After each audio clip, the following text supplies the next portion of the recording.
Napag-usapan natin ang patungkol sa mga invaders kung saan ay na-discuss natin ang mga value nitong sila Mai Furuki, Pico at Gracia at kung gaano kalakas itong mga ito. Pero bago natin simulan itong video na ito ay i-roll muna natin ang intro. Hello everyone and welcome to my channel, ang inyong source ng Tagalog na Tensura Contents. Sa channel na ito ay pinag-uusapan natin ang mga nangyayari sa may Tensura universe. So without further ado, let's get into the video.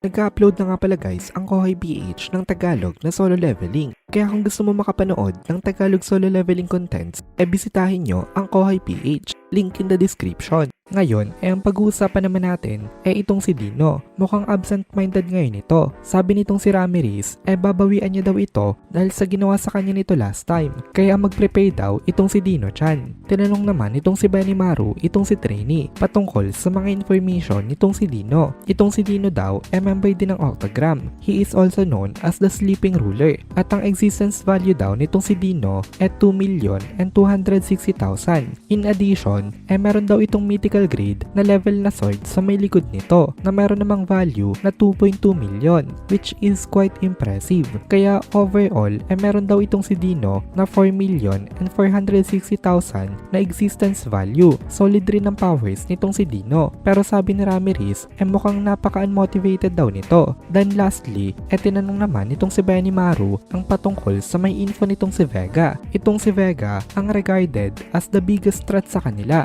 Kaya nag-focus itong mga ito sa kanya. Itong si Vega 17,370,000 ang existence value. Sabi ni Benimaru napakahalimaw daw nito. Nagulat ang lahat maliban kay Diablo. Nakangiti lang itong si Diablo ngayon at nag-propose itong si Diablo kay Benimaru na kung gusto daw nitong si Benimaru Dono siya na daw ang bahala sa may intruder na ito. Tapos ngumiti na malaki itong Black Primordial Demon. Pero nag-hesitate itong si Benimaru na mag-assign nga agad. Sabi ni Benimaru sa tingin niya daw hindi daw yun magandang idea. Maghintay lang daw muna itong si Diablo ngayon. Nagsalita rin naman itong si Testarossa na napaka-dangerous daw nitong powers nito at marami pa daw sila na hindi alam patungkol dito. Nakatakas daw ito ng isang beses sa kanya kaya kailangan daw nila na mag-ingat sa kung sino man ang ipapatapat kay Vega. Gusto niya rin daw itong bawian kaya siya na lang daw sana ang patapatin dito pero hindi pa rin ito inialaw nitong si Benimaru. Sabi lang ni Benimaru sa kanya maghintay daw muna sila ng tamang moment.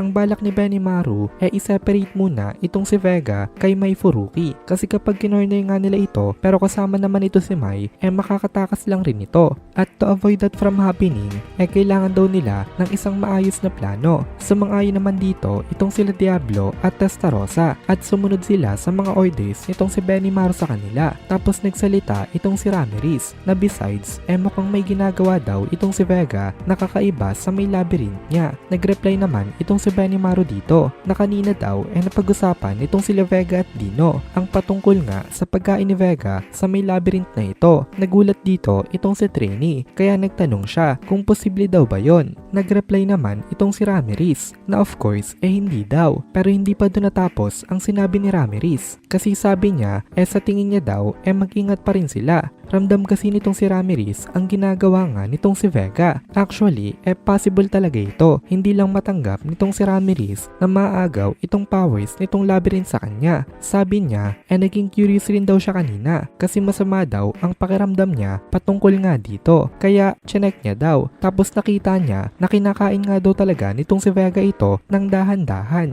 Gumamit daw itong si Vega ng mga magical bacteria. Nakakapagtaka daw kung paano ito gumagana. Dahan-dahan daw na nawawala ang kontrol niya sa may labyrinth. Sa paglaki daw ng portion na nakakain nitong si Vega, paglakas daw ng kontrol nitong si Vega dito. Mabuti na lang daw at na-evacuate agad nila itong sila Gosu at Mezu. Kasi kung hindi, magiging pataba lang itong mga ito kay Vega para mas lalong mapabilis ang pagkain niya sa may labyrinth. Kumuha na raw siya ng sample ng magical bacteria ni Vega at ini-analyze daw nila ito. Nagtanong naman itong si Benimaru kung ano daw ang balita. Tapos ginanahan itong si Ramirez kasi tapos niya na pala itong mai-analyze. pinakuha niya ang isang beaker-like container kay Barreta. Tapos sabi ni Ramirez, possible naman daw pala na mapigilan itong si Vega kasi madali lang na mapatay ang mga ikinalat nito na mga magical bacteria. Kumuha itong si Diablo ng sample nitong bacteria na ito, tapos ginamitan niya ito ng kanyang magic at mabilis naman na namatay yung mga bacteria. Ginaya naman ito nitong si Benimaru at just like Diablo, napatay niya rin ng madali ang mga bacteria na ito. Kaya narelieve sila sa kanilang mga nakita and it seems na wala ng control itong si Vega sa mga bakterya na ito. Once na ito, na-deploy niya na.